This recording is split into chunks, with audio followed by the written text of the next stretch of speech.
بسم اللہ الرحمن الرحیم۔ آج کی نشست کا اہم سوال کہ اللہ تعالیٰ نے انسانوں کو پیدا کرنے سے پہلے انسانوں سے مشورہ کیوں نہیں کیا؟ یہ کیوں نہیں پوچھا کہ انسان تجھے پیدا کروں یا نہ کروں؟ اگر انسان چاہتا تو اللہ تعالیٰ اس کو پیدا کر دیتے، اور جو انسان نہ چاہتا تو پیدا نہ کرتے۔ اس طرح اس کے ساتھ ساتھ دوسرا سوال یہ ہے کہ اللہ رب العزت کو جب آنے والی ہر چیز کا اور ہر حالات کا پتہ ہے تو اللہ تعالیٰ نے فرعون اور ابو جہل جیسے کافروں کو کیوں پیدا کیا، جو ہمیشہ کے لیے جہنم جائیں گے، جو کفر پر مر چکے اور ہمیشہ جہنم میں جلیں گے؟ تو ایسے کافروں کو پیدا ہی نہ کرتے۔ تو اس سوال کا جواب یہ ہے کہ دراصل یہ دو الگ الگ سوال ہے۔ پہلا سوال کہ اللہ رب العزت نے ہر انسان سے یہ پوچھا کیوں نہیں کہ تجھے پیدا کروں یا نہ کروں؟ تو اس کا جواب یہ ہے کہ اللہ رب العزت انسانوں سے تب پوچھتے اور یہ سوال تب اٹھتا کہ ہر انسان سے یہ پوچھنا چاہیے تھا کہ تجھے پیدا کروں یا نہ کروں، جب کہ انسان کو آئندہ مستقبل کا علم ہو، آئندہ کے حالات کا اس کو پتہ ہو، اور اس کو علم کلی طور پہ علم کلی حاصل ہو، کامل علم ہو، کامل یقین کے ساتھ پختہ یقین ہو، پختہ علم اس کے پاس موجود ہو کہ میں آئندہ جب دنیا میں جاؤں گا تو میں کامیاب ہوں گا۔ حالانکہ ہم جب واقعات میں غور کرتے ہیں تو ہمیں انسان کا علم ناقص نظر آتا ہے۔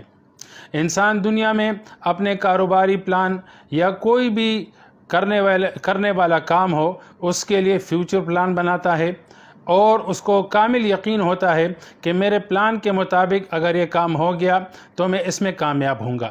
لیکن اکثر طور پر یہ دیکھنے میں آتا ہے کہ انسان اپنے مکمل پلان کے باوجود اس میں ناکام ہو جاتا ہے۔ اسی طرح انسان جو بھی قدم اٹھاتا ہے تو اپنی کامیابی کے لیے قدم اٹھاتا ہے، لیکن اس کو کل کا علم نہیں کہ وہ ناکامی کے گڈھے میں جا کر گرے گا یا کامیابیوں کے عروج پر وہ چڑھے گا۔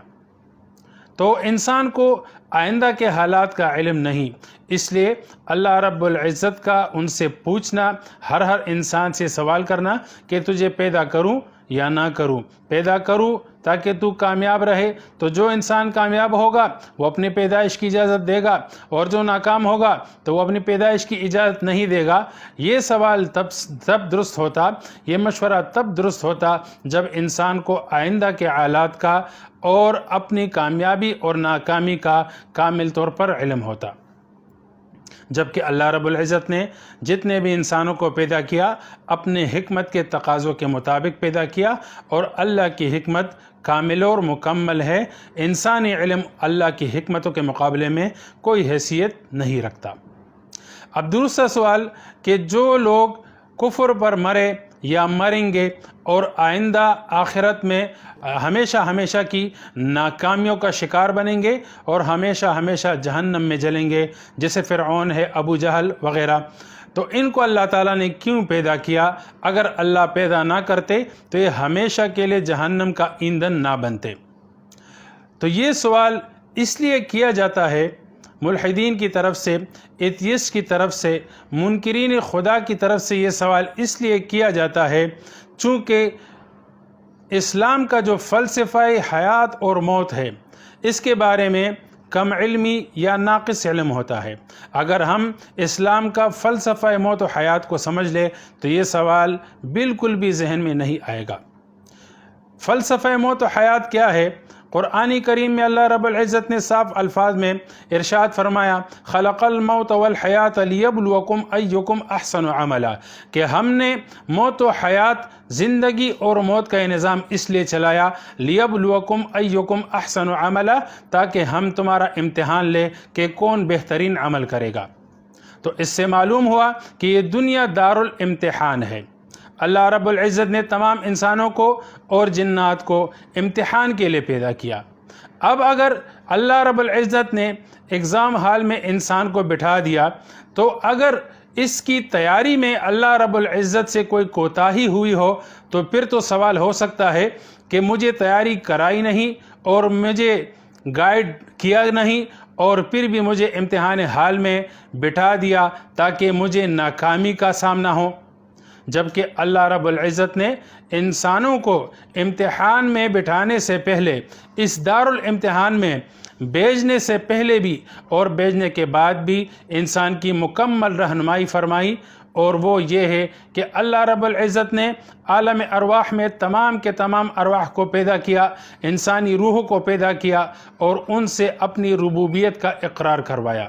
جس کو اسلامی اصطلاح میں عہد الستو کہا جاتا ہے۔ تو تمام ارواح سے اپنی ربوبیت اور اپنی توحید کا اقرار کروایا اور پھر دنیا میں پیدا کیا تاکہ وہ بھولا ہوا سبق یاد کرے، اور پھر اس بھولے ہوئے سبق کو یاد دلانے کے لیے اللہ رب العزت نے رسولوں کا نظام چلایا۔ ہر امت کے لیے، ہر قوم کے لیے اللہ رب العزت نے رسولوں کو بھیجا، انہوں نے یاد دہانی کروائی، اللہ کی معرفت کرائی، اللہ کی توحید کی طرف بلایا، اور آخرت کی تیاری کی طرف ہر رسول نے اپنی اپنی امتوں کو بلایا۔ اسی طرح دوسرا نظام اللہ رب العزت نے تمام قوموں پر اپنی کتابوں کو نازل کیا۔ اپنی کتابوں کی صورتوں میں اللہ رب العزت نے انسانوں کو یہ تعلیم دی کہ مجھے پہچانو، مجھ پر ایمان لاؤ اور آخرت کی تیاری کرو تاکہ تم کامیاب ہو جاؤ۔ اس امتحان میں تم اچھے نمبروں سے کامیاب ہوں گے تو جنت نصیب ہوگی اور ہمیشہ ہمیشہ کی نعمتوں سے سرفراز کیے جاؤ گے۔ تیسری بات کہ اللہ رب العزت نے اس کے ساتھ ساتھ انسان کے اندر ایک چیز رکھی، وہ ہے عقل، اور عقل ایک ایسی چیز ہے کہ جس کے ذریعے سے انسان اچھی اور بری چیز میں، اچھے اور برے عمل میں، ایمان اور کفر اور اسی طرح ناکامی اور کامیابی کی راہ کو متعین کر سکتا ہے۔ تو اللہ رب العزت نے انسان کو مکمل تیاری کروائی اس بات کی کہ وہ اس دنیا میں